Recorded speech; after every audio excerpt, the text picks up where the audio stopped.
এরই প্রেক্ষিতে ট্রাম্প প্রশাসনকে কঠোর বার্তা দিলেন চীনা প্রেসিডেন্ট শি জিনপিং। ইসরায়েলের বরফুর হামলা, পাকিস্তান ছাড়া অন্য দেশগুলো নীরব হয়ে বসে থাকলেও বসে নেই ইরানের মিলিত দেশগুলো। যুক্তরাষ্ট্র ইসরায়েলকে রীতিমতো চোখ রাঙিয়ে কথা বলেছে বিশ্বের দুই শক্তিশালী দেশ চীন ও রাশিয়া। এরই পর ট্রাম্পকে করা বার্তা দিলেন চীনের প্রেসিডেন্ট। চীনের প্রেসিডেন্ট কি বার্তা দিলেন সেই তথ্যগুলো তুলে ধরবো এই ভিডিওতে। ভিউয়ার্স, ভিডিওটি শেষ পর্যন্ত দেখার অনুরোধ রইল। ইরানে যুক্তরাষ্ট্রের হস্তক্ষেপ মোটেও সহজভাবে নিচ্ছে না চীন। দেশটির পররাষ্ট্র মন্ত্রণালয় স্পষ্টভাবে সেটি বিশ্বকে জানিয়ে দিয়েছে। এবার যুক্তরাষ্ট্রের হম্বিতম্বির বিরুদ্ধে মন্তব্য করেছেন চীনা প্রেসিডেন্ট শি জিনপিংও। সম্মান হারানোর আগেই যুক্তরাষ্ট্রকে শিক্ষা নিতে আহ্বান জানিয়েছেন তিনি। সামাজিক মাধ্যম এক্সে এক বার্তায় অতীতের পরাক্রমশালী সাম্রাজ্যের ধ্বংস স্মরণ করেন চীনা প্রেসিডেন্ট। এ সময় যুক্তরাষ্ট্রকে সতর্ক করে তিনি লিখেন, বিশ্ব যুক্তরাষ্ট্রকে ছাড়াই এগিয়ে যেতে পারে।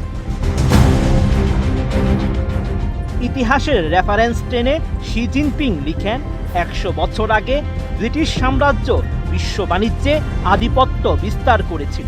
বিশ্বের 20% বেশি সম্পদ নিয়ন্ত্রণ করেছিল। অনেকেই বিশ্বাস করতেন ব্রিটিশদের সূর্য কখনো অস্ত যাবে না।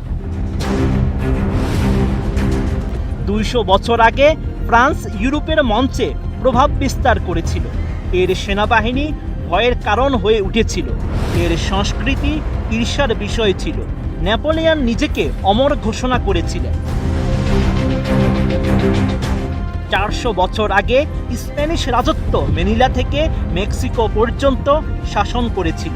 এর ধনরাশি বহনকারী জাহাজগুলো রূপা ও রেশমে ভরা ছিল। রাজারা ভেবেছিলেন তাদের গৌরব চিরস্থায়ী হবে। প্রতিটি সাম্রাজ্য নিজেকে অপরিহার্য বলে ঘোষণা করেছিল। প্রতিটি শেষ পর্যন্ত ম্লান হয়ে গেছে বলে জানান চীনা রাষ্ট্রপ্রধান। শি আরও লিখেন, ক্ষমতা হ্রাস পায়, প্রভাব স্থানান্তরিত হয়, বৈধতা মুহূর্তেই মরে যায় যখন এটি অর্জনের পরিবর্তে ধারণা করে নেওয়া হয়। প্রতিটি পতনশীল সাম্রাজ্য অতীত থেকে শিখতে দেরি করেছে। যুক্তরাষ্ট্র যদি বিশ্বে সম্মান হারায় তবে তারাও সেই দেরিতেই শিখবে। বিশ্ব এগিয়ে যায় সব সময়। অন্য এক পোস্টে চীনা প্রেসিডেন্ট লিখেন, যুক্তরাষ্ট্র মধ্যপ্রাচ্যে যুদ্ধ ও পুলিশি কার্যক্রমে $8 ট্রিলিয়ন ব্যয় করেছে। হাজার হাজার মার্কিন সৈন্য মারা গেছে বা গুরুতরভাবে আহত হয়েছে। অন্য পক্ষে লাখ লাখ মানুষ মারা গেছে।